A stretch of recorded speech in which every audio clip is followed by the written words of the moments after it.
Žmonija turi didelę problemą. Esamos gyvybės palaikymo, gamybos, paskirstymo ir valdymo sistemos negali susidoroti su dabartinė situacija. Ar žinote, kada buvo sukurtos esamos sistemos? Antroje XIX amžiaus pusėje XIX amžiaus. Vėliau jos buvo kelis kartus modifikuotos, kad prisitaikytų prie besikeičiančių užduočių ir naujų technologijų. Tačiau patys principai nesikeitė.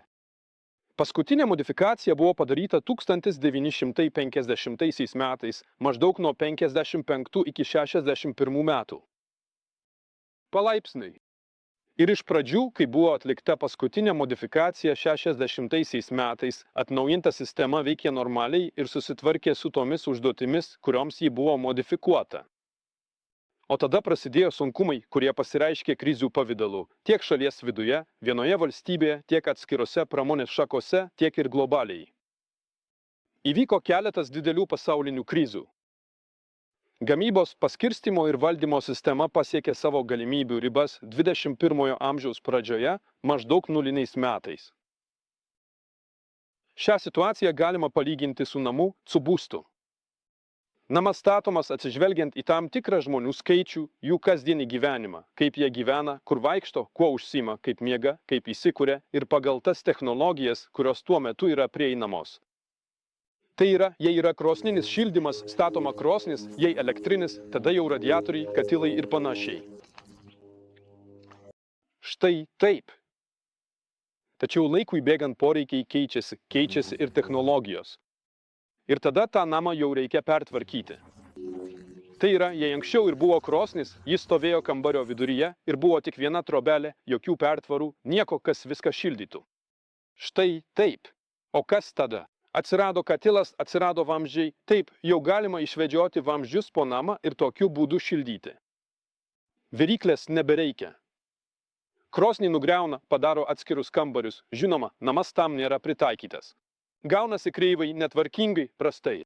Blogas išplanavimas, kažkokie kampuoti kambarėliai, koridoriukai, visa tai kažkaip prastokai atrodo. Vėliau atsiranda elektra taip pat išvedžioja, gręžia skyles, paskui atsiranda kanalizacija ir jau galima įrengti šiltą vonios kambarį namuose. Anksčiau jis būdavo lauke, taip, ten pirtis, o dabar jį galima įrengti namuose, bet namuose tam nėra vietos. Tai reiškia, vėl tenka kažką sugalvoti, kažką pristatyti, perstatyti, naujas duris, verandas ar dar ką nors. Tada šeima, vaikai užauga. Reikia padaryti 2 atskiras šeimas, 2 atskirus įėjimus, dar kažkokias priestatus, pristatymus. Galiausiai gaunasi toks baisus monstras. Štai daug kartų perstatytas, perdarytas, modifikuotas, ar ne? Bet vis tiek nesusitvarko su užduotimis. Vis tiek jame gyventi nepatogu, prižiūrėti jį nepatogu. Tai kainuoja brangiai. Žodžiu, viskas gaunasi prastai. Tai yra, visos modifikavimo ir atnaujinimo galimybės išsemtos ir jokie nauji veiksmai sistemos nepagerins. Na, pasaulinė žmonijos sistema ir štai šį namą konkrečiai. Ir tai jai nepadės susidoroti su esama situacija. Tai ką reikia daryti? Reikia statyti naują namą, naują. Aš prie šios minties priėjau. Na, aš jau seniai turėjau idėją nusipirkti namą kaime ir kažkur ten gyventi, ar ne? Aš apžiūrėjau daugybę tokių namų. Ir štai vienu momentu supratau, kad su šiuo namu, su tais senais namais, pastatytais dar 6-ame dešimtmetyje, tais mediniais aš nieko nepadarysiu.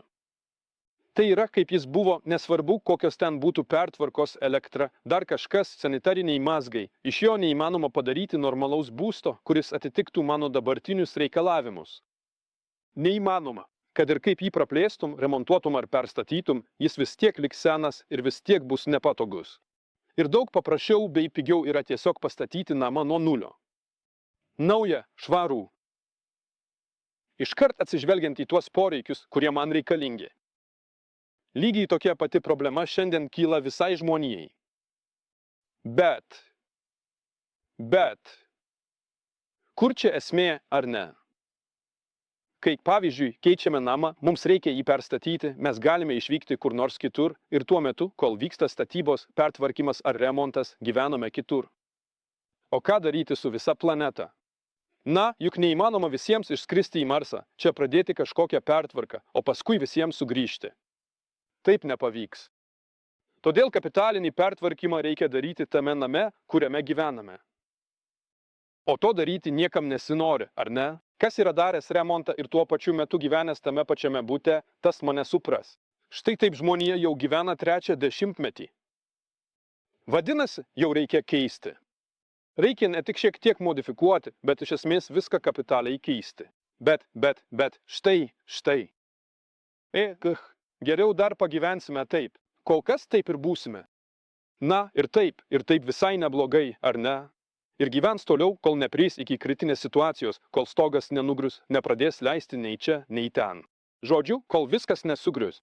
Štai taip ir gyvens iki kai situacija tampa kritinė. O sunki padėtis reikalauja skubių priemonių. Tai yra, nenorėjo anksčiau imtis veiksmų dėl modifikacijos pertvarkos, nenorėjo to daryti. Tada teks tai daryti skubiai, su dideliais nuostoliais, su dideliu chaotiškumu, žodžiu, su didelėmis aukomis ir panašiai. Tai kaip? Perversmais, revoliucijomis, karais ir kitais masiniais žudymais. Tyčiniai ar taip jau išėjo. Mirė iš bado. Ką padarysi? Tiesiog neįsipaišė. Karas tarp Europos ir Rusijos dėl Ukrainos tai atskirų sektorių, ypač Europos ir Rusijos, bandymas tęsti savo egzistavimą be esminio sistemos atnaujinimo. Tai yra gyventi senų režimų. Europa nori praryti Ukrainą, nes su Ukrainos ištekliais ji dar kurį laiką išsilaikys. O Rusija neatiduoda dalies Ukrainos, nes pačiai reikia. Ir štai jie tarpusavyje grūmėsi. Abi pusės bijo tikro karo, nes didelis karas padarytų milžinišką žalą Europai ir Rusijai bei sugriautų trapią pusiausvyrą. Iš tikrųjų padėtis yra gana trapi. Ir žala nuo tokio karo, jei jis tikrai prasidėtų didelis, būtų dar didesnė nei pirmosios pergalės nauda. Taip, pralaimėjai daugiau nei gavai. Todėl Rusija ir Europa tik šiek tiek stumdosi, šiek tiek kandžiojasi, bet didelės kovos kol kas nesiryžta pradėti. Nors Europa jau ruošiasi tam, ruošiasi. Ir taip dar gali labai ilgai tęstis, kol vienas iš ginčo dalyvių nesugrius, arba Rusija, arba Europa. Esama sistema jau ir taip nebesusitvarko su krūviu. O lėtai besitęsiantis vietinis karas, nors ir palyginti nedidelis, vis tiek sukelia papildomą krūvį, taip sukuria papildomų sunkumų, taip nepatogumų, nepasitenkinimą ir panašiai. Štai. Todėl, kad ir kaip besisuktum, kad ir ką bedarytum, vis tiek situacija prives prie būtinybės iš esmės pertvarkyti visą sistemą. Per karą, per krizę, per mirtis. Sistemą reikia keisti iš anksto, savanoriškai, bet kol kas to niekas nenori. Nei apačios nenori, nei viršūnės nenori, nes visi gyvena iš inercijos taip. Ir štai dabar mums viskas gerai. O kas ten bus ateityje, mums, iš esmės, nusispjauti. Štai. Ir kol dar neprispaudė, kol visai keptas gaidys nekirto į vieną vietą, gyvensime visi po senoviai.